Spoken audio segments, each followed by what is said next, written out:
Y hoy estamos con nosotros con Dilma Rousseff, expresidenta de Brasil, y creo que no necesita ninguna presentación porque todo el mundo la conoce y lo que quiere la gente es escucharla.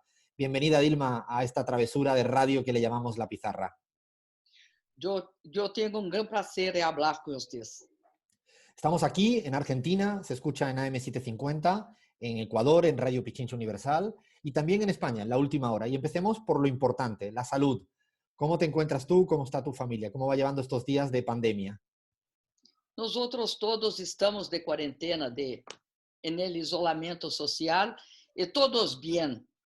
Pero a pandemia sempre é uma grande preocupação para todos que entendem o que ocorre. Acá em Brasil, pior, porque acá temos um presidente que uh, que crê que não existe pandemia e quando existe é um produto de cérebros que maquinam contra a população. Ele é um absurdo, né, vivo, que considera o Covid-19 uma pequena gripe, não sei como se abre em espanhol, Sí, gripe. uma pequena gripe, e agora, diante do fato de que somos, Brasil é hoje,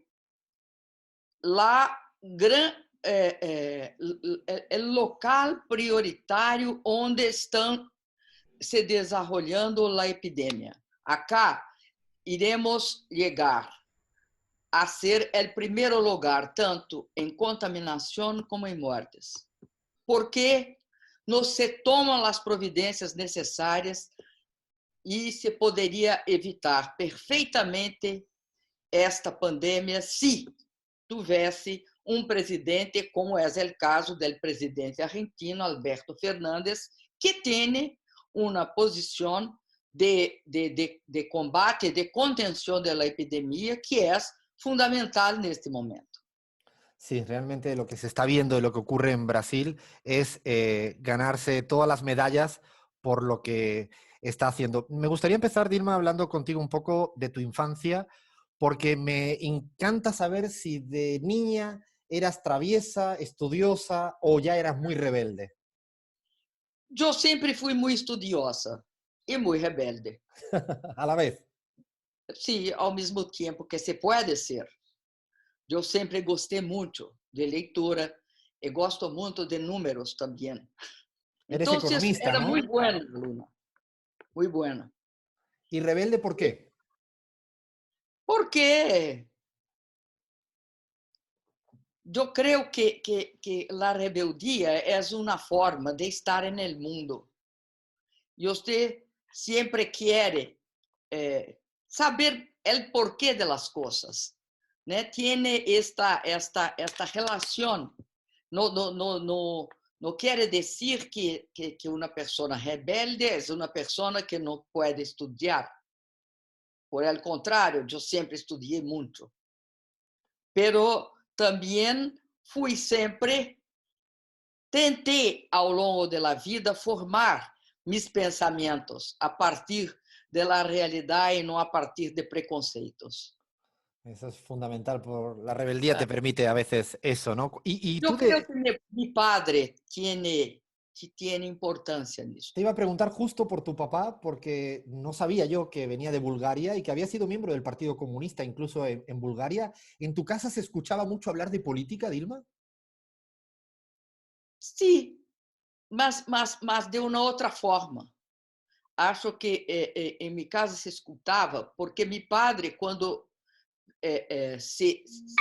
chegou ao Brasil, após a Segunda Guerra Mundial, ele não teve uma atividade política em Brasil. Ele comentava sobre o que acontecia em Brasil e em outros países do mundo. Né?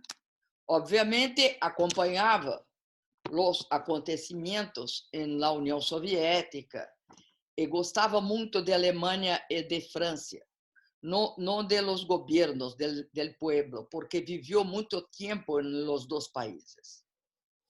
Y él, eso Como refugiado. te permitió a ti tener siempre una mirada muy del mundo. del mundo, e incluso da Argentina.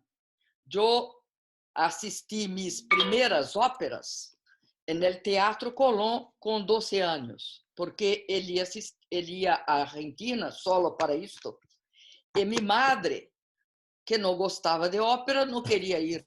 Então, eu fui, e eu conheci ópera no Teatro Colón, na Argentina, Con 12 años. com 12 anos. Te has llamado Dilma, Estela, Wanda, Luisa, Marina, María Lucía, todas ellas eran Dilma. ¿Cuál fue Sim. el aprendizaje más importante de ese periodo de clandestinidad que todavía te sirve?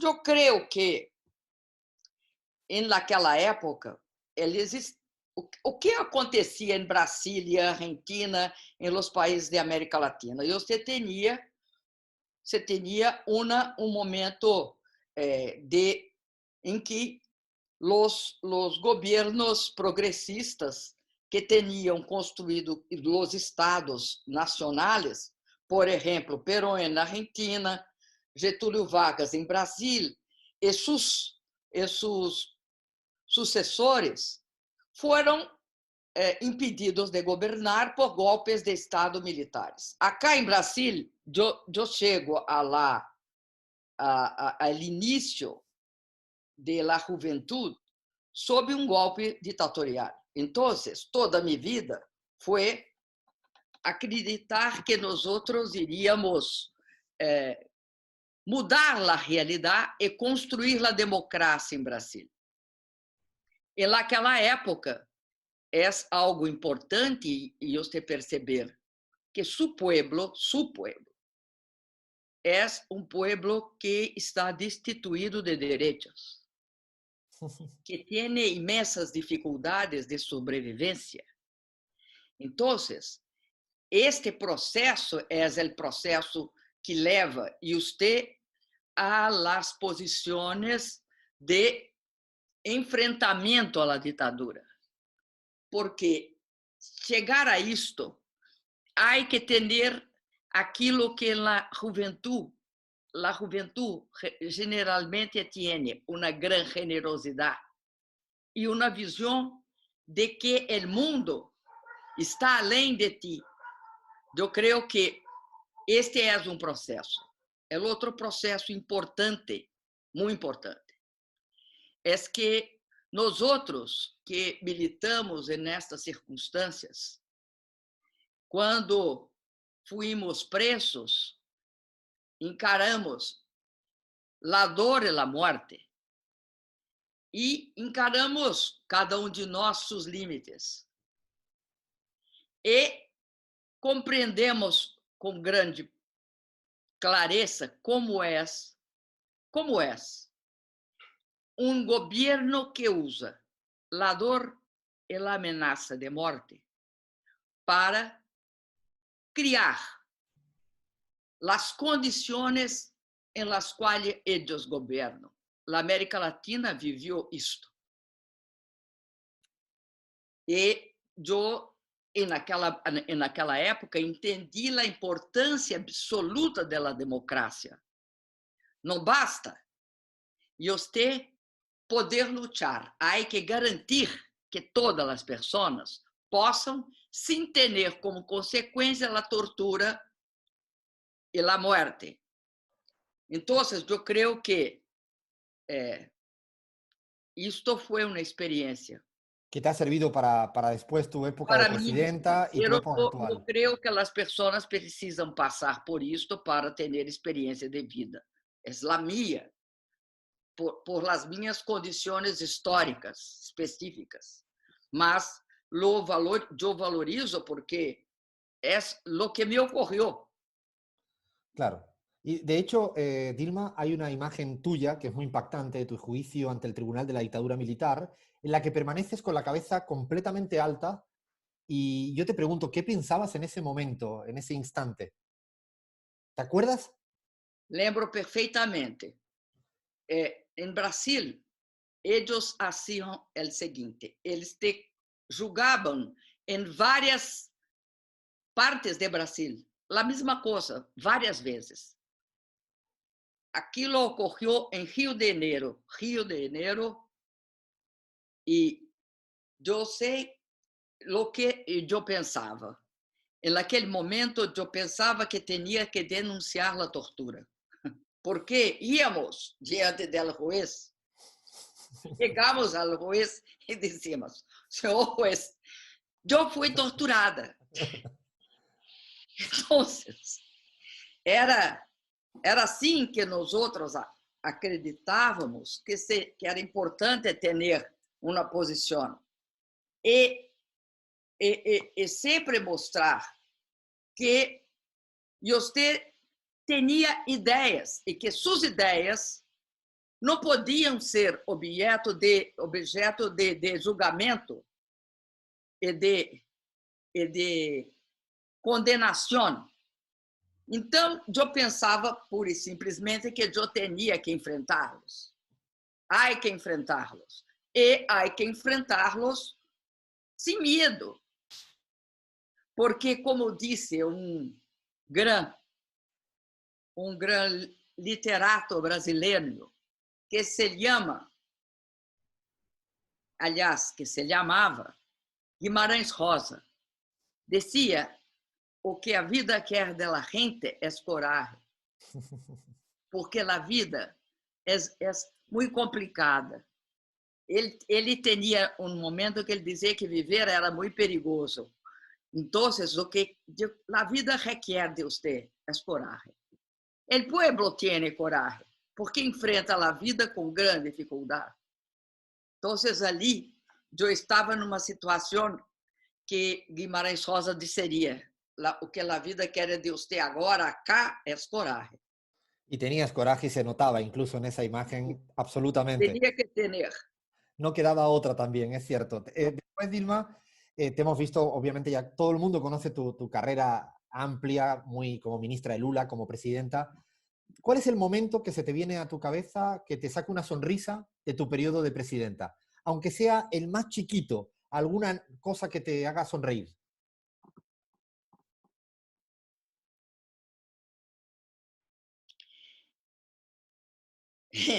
A vitória em 2014.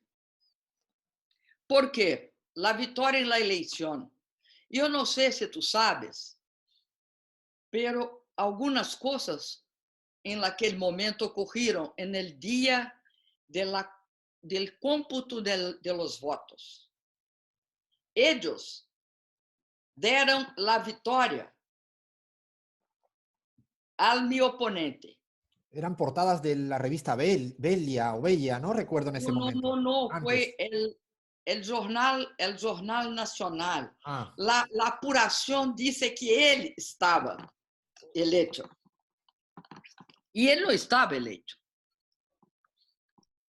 E no determinado momento, eles comemoravam. E nós outros fomos informados que estavam comemorando. Então, era um tanto quanto ridículo comemorar a derrota, não? Porque foram muito precipitados, como sempre. Y luego eso lo sonreíste, disfrutaste ese momento que vino después. Sí, mas no sonreí mucho, porque al mismo tiempo, en el día de mi elección, un poco antes del resultado oficial, el jornalismo de la Rede Globo disse: ahora começa el impeachment. Um pouco antes. O resultado não havia sido ainda confirmado por el Tribunal Supremo, el Tribunal Eleitoral. Então, eles disseram, e eu não sei se tu sabes, mas pela lei brasileira, você só pode ser julgado e condenado por impeachment no mandato que você está. Então, que eu sofreria um impeachment foi dito por la maior rede de comunicação de Brasil antes mesmo que o resultado fosse comunicado. Y en ese caso, Dilma, te pregunto, ¿te lo creíste? ¿Creías que de verdad podría Não, eu llegar creia que tentariam, eu sabia que tentariam. desde el principio? Não, desde esse momento. Desde antes del principio. Momentos um pouco antes disso. Pero é interessante, em futebol se chama quando um jogador, eu não sei como é a expressão em espanhol, quando ele cava um pênalti, quando ¿Sí? ele busca um pênalti. Cuando busca un penalti, sí. Sim. La televisão, La Globo, buscou um pênalti contra mim antes de la partida começar. Estaba preparado. Estava. Y una pregunta de eso, Dilma, porque siempre uno... E isto é a responsabilidade deles. Isto que ocorre hoje com Bolsonaro, que impede hasta que eles estejam com seus jornalistas presentes na porta do Palácio da Alvorada, porque seus seguidores atacam os periodistas. ¿Tú crees que es posible, Dilma, que a Bolsonaro tenga una suerte de efecto boomerang y alguna vez le llegue el impeachment a él?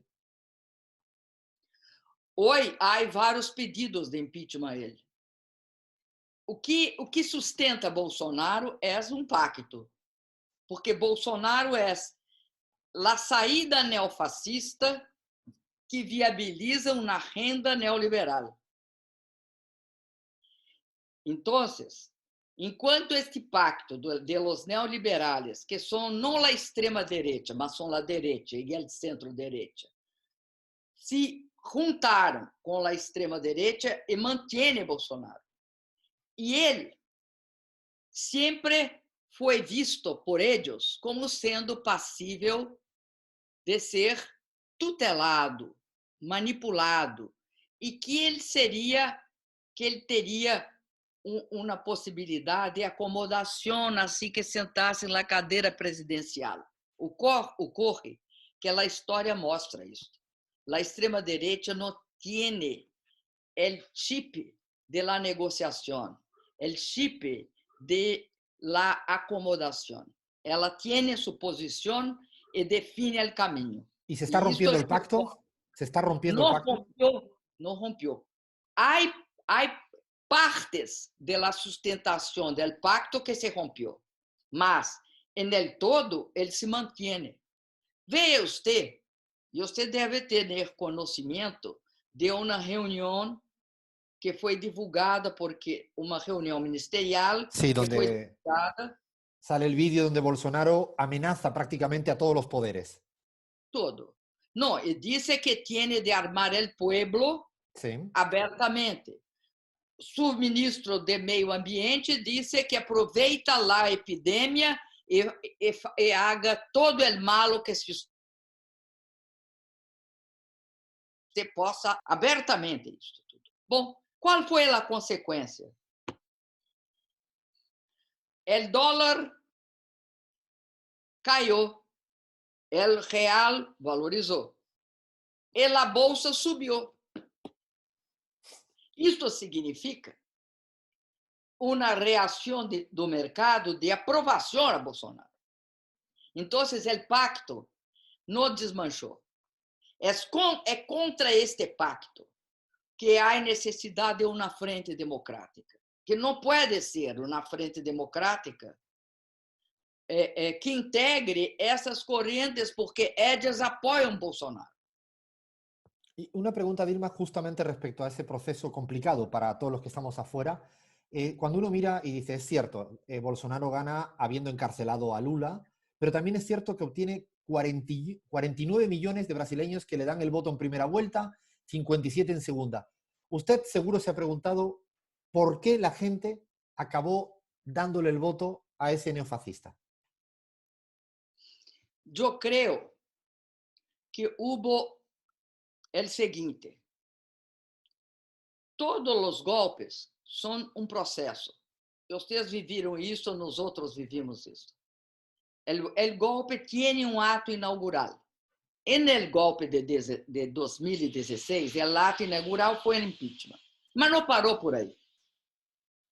Nós outros fomos golpeados porque teníamos uma renda de fortalecimento das políticas sociais, industriais e também a nossa posição internacional que defendia o multilateralismo e não se atrelava aos Estados Unidos.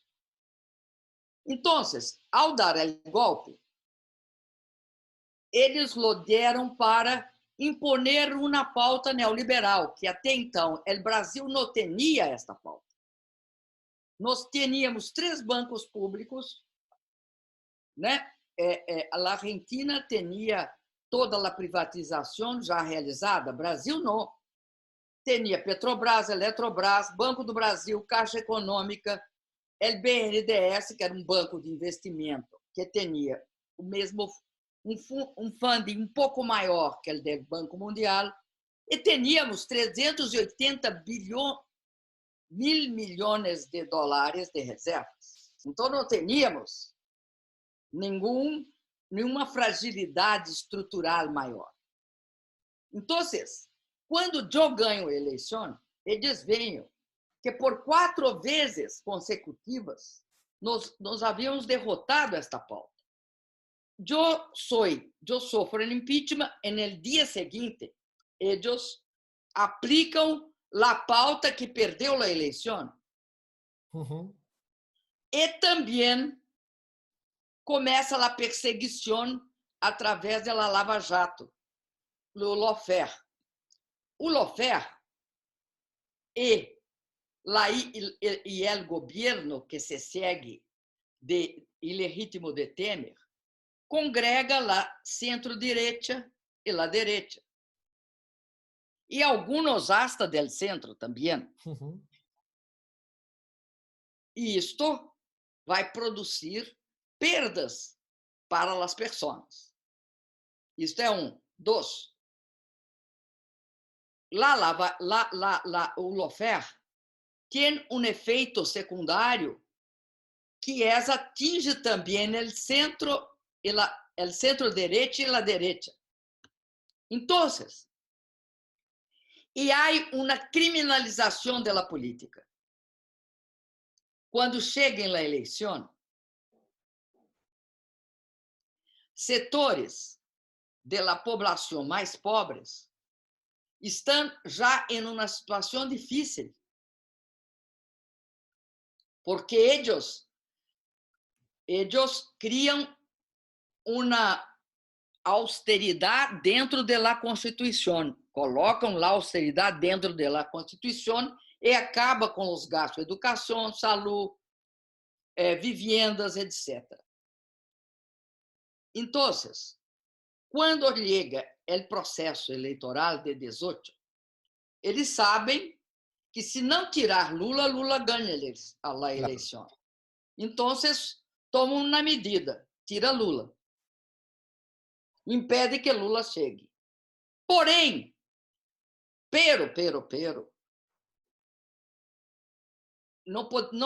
não necessariamente deveria ser Bolsonaro. Pero os candidatos de centro-direita e de direita, que teníamos disputado eleições com eles, que eram a maior força política depois de nós outros, tinham 4% solo de aprovação. Então, eles destruíram a centro-direita e a direita e solo sobrou Bolsonaro. Eles olharam para Bolsonaro e pensaram assim: nós outros lo enquadraremos quando for presidente. E não foi Porque assim. é o aspecto neofascista de Bolsonaro. É extremamente desagradável para os integrantes da élite, mas não tão desagradável a ponto de não lhe servir para empreender as reformas. E isto é o que ocorreu. Então, acho que há outro fator. Piketty, el francés, Sí.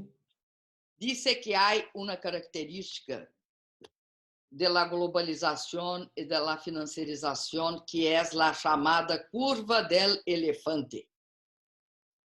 ¿Cómo es la curva del elefante? Acá en la América Latina, los más pobres, los 50% más pobres, ganharam. Más que ellos, ganharam los del topo, de la tromba.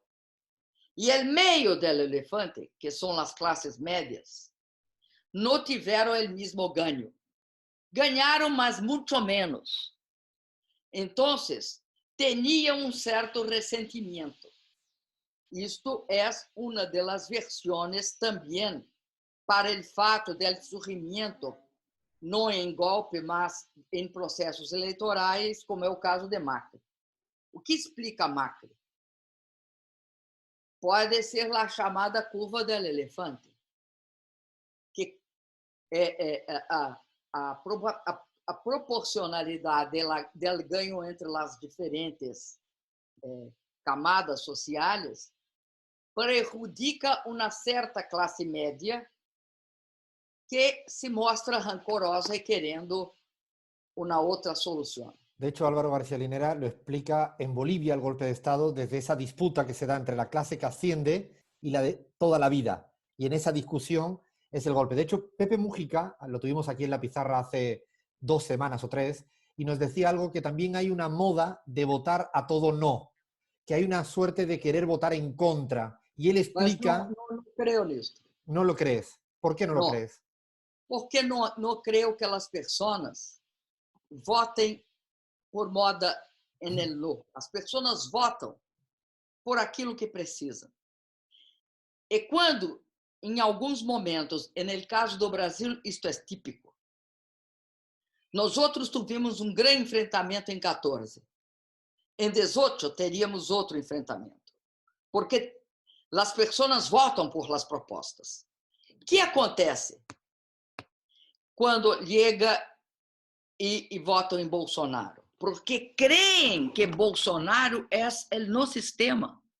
Acreditam nisso. Não percebem que Bolsonaro é a face mais negra do sistema, mais terrível do sistema. Inclusive, acá em Brasil, ele prejudica a população mais vulnerável. Ele é contra mais de 100 milhões de brasileiros. As mulheres, os indígenas, porque Brasil é país basicamente negro. Brasil é o segundo maior país negro, se você contar fora da África. Contando a África e nós outros, nós somos o segundo. Primeiro é Nigéria, segundo somos nós outros. Então, ele em tudo é contra as pessoas. Ele diz isso abertamente. Mas as pessoas acreditavam que ele teria uma outra proposta. Y no la tiene. De hecho, Não a tiene. Los fallecidos en Brasil son más que evidente. Eu acho que as pessoas têm uma outra questão que pode ser que isto que quero dizer Mujica. Eu creio que você tem hoje modelo em que não há ascensão social. Não, parou. Ninguém não sube, só desce. É elevador que está quebrado, só desce. Isto vale para os países desenvolvidos também, que é o seguinte: se governo, como é o caso do governo que sucedeu após o impeachment, não responde aos interesses da população, os interesses básicos dele, ela não tem resposta de nenhuma espécie, a vida piora. Que pensa? A política deixa de ser relevante. Então, criminalizar a política e construir el camino del no, no, no, pasa a ser algo que diz respeito à vida da pessoa, porque não tiene, não há correspondência entre eles e que dizem las direções, os governos. E aí abre caminho para salvadores da pátria, aqueles que dão respostas curtas. O problema é como o Trump, o problema são os mexicanos, com Wall Street em cima dele, e os problemas são os pobres mexicanos. Acá em Brasil, o problema era o PT, que tinha repartido a renda, aumentado a renda real, mas o problema era o PT. Claro. Y si me voy, Dilma, a Argentina, que sé que sigues de cerca, ¿cómo ves realmente a Alberto Fernández como líder regional? ¿Le ves con esa capacidad o cuál es tu valoración con el poco tiempo que lleva? Yo creo que hoy el papel de Alberto Fernández, eu fui falar do ponto de vista do Brasil, transcende a Argentina. Por quê? Porque Alberto Fernández é presidente que tem capacidade de apontar caminho nesta crise nunca antes vista para o povo argentino, que sabe como se conduzir para não só enfrentar a pandemia do ponto de vista sanitário, mas também do ponto de vista de la defesa de las condições de vida para que as pessoas sobrevivam e as empresas também. O que nós não vemos acá. Alberto Fernández dá, neste momento, uma força que é muito importante, sabe?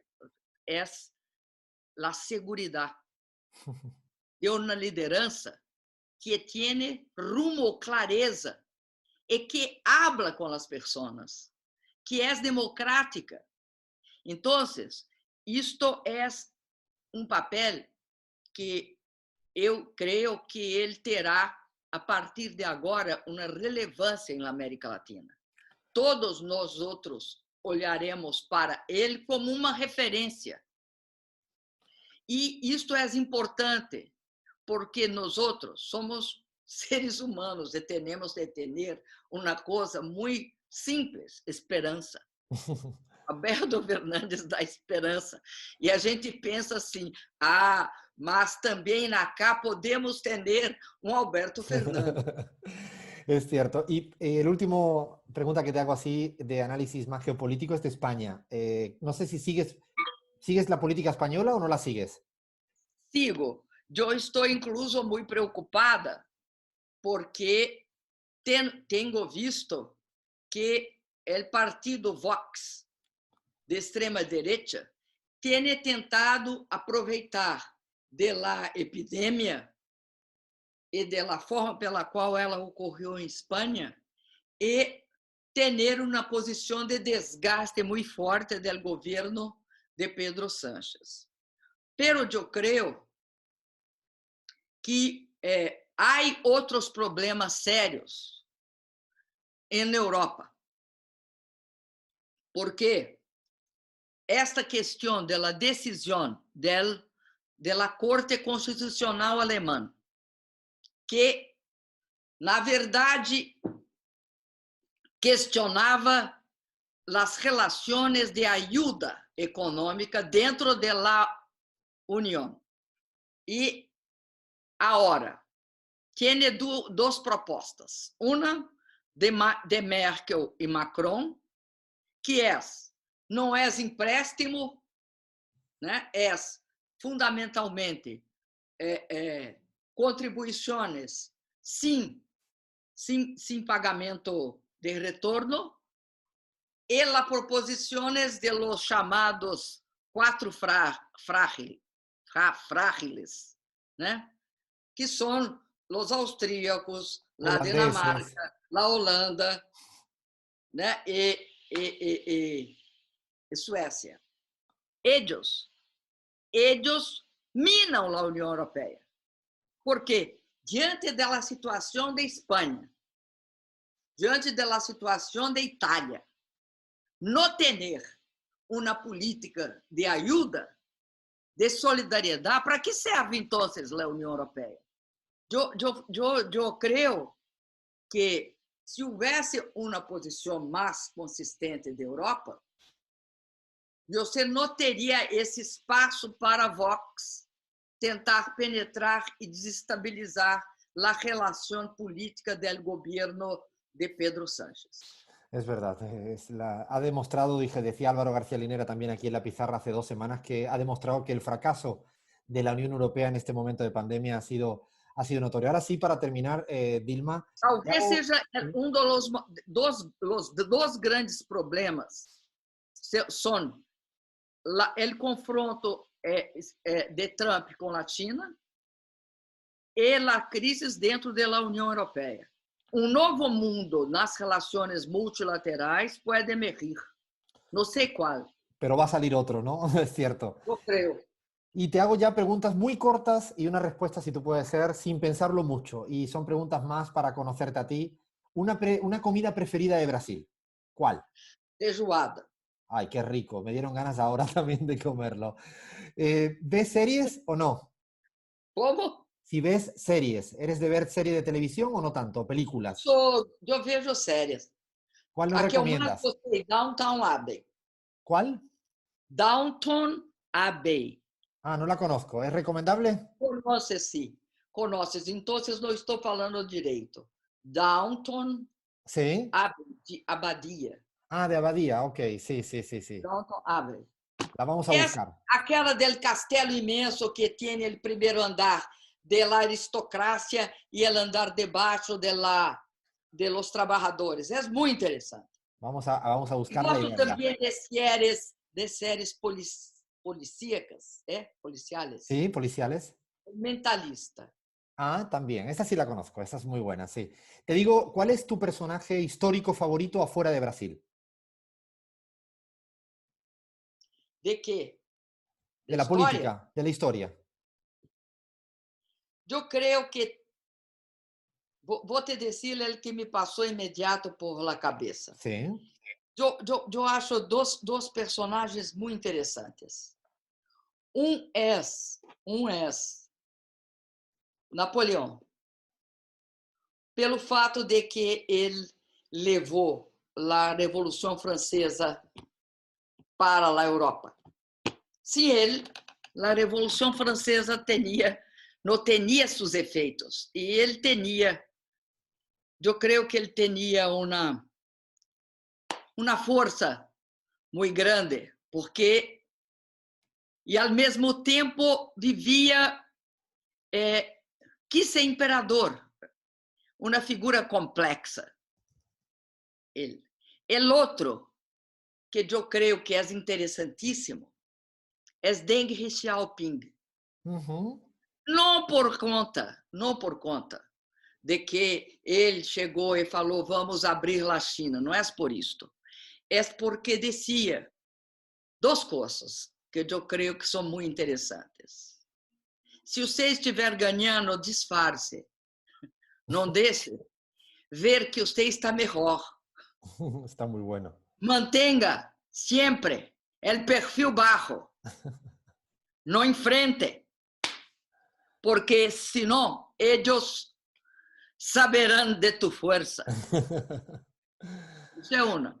E a segunda é porque tinha uma visão da história muito interessante, que é aquela que, perguntado sobre a Revolução Francesa, disse: não tenho afastamento histórico grande o suficiente para ter uma opinião. Le faltaba tiempo histórico todavía. Eu creio que foi estrategista. Y si São duas pessoas similares em algum aspecto, porque romperam a tendência de seu tempo.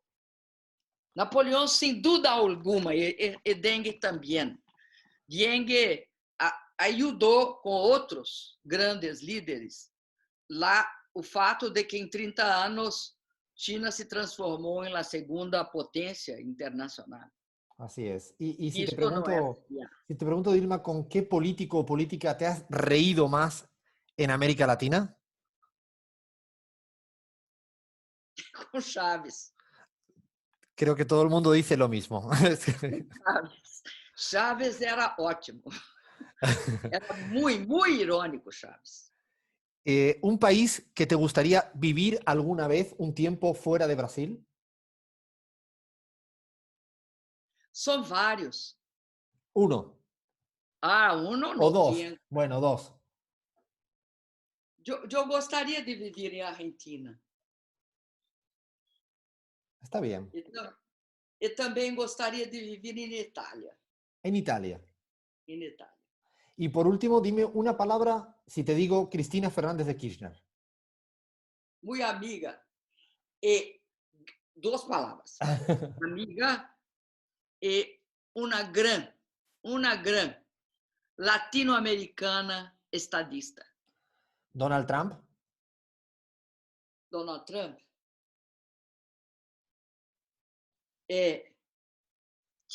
citam muito aquela frase, uma frase em la peça Hamlet, Polônio disse sobre Hamlet: tiene método em sua loucura, pero Trump não. Tiene locura en su método. Muy buenísimo. Si te digo Lula, una palabra. Lula, el maior líder brasileño de todos os tempos. Sergio Moro. Sérgio Moro, pequeno juez. El Papa Muy Francisco. pequeno. ¿Cómo? El Papa Francisco. El Papa Francisco. Yo creo que el Papa Francisco, de todos los papas del mundo, en todo el tiempo histórico, es el mejor que podía ternos acontecido convivir en este século XXI. Y la pregunta más difícil la dejé para el final. ¿Pelé o Maradona? Pelé, pero adoro Maradona. Bueno, muchas Pero gracias. agora, que eu posso dizer? Não tenho um solo. Eu gosto de Pelé porque eu sou da minha geração, viu Pelé. Eu vi Pelé. Eu vi jogar Pelé. Pero tiene fresco, uma força muito grande, uma certa alegria de viver de Maradona que não encontro em muitas pessoas. Bueno, hasta aquí llegamos. Mil gracias, Dilma, por estar este rato de charla con nosotros en la pizarra. Mil gracias. E eu fico muito feliz de ter falado com você. Eu queria viver em Argentina, mas você não perguntou onde. ¿Y dónde? ¿Dónde? Eu queria viver em Argentina. Eu queria viver em Argentina, em uma cidade que eu estive. Eu estive numa cidade em Mendoza. Ay, hermosa ciudad. Sí. Ahí quiere usted vivir entonces, un día, en la vida. Sí. Não, lá é o resto de minha vida. Eu quero lugares mais calmos, como eu quero viver em Florencia, na Itália. Bueno, me parece fantástico, un gusto fantástico, Mendoza y Florencia. La verdad que mil gracias, Dilma, por este rato de charla con nosotros aquí en la pizarra. Gracias.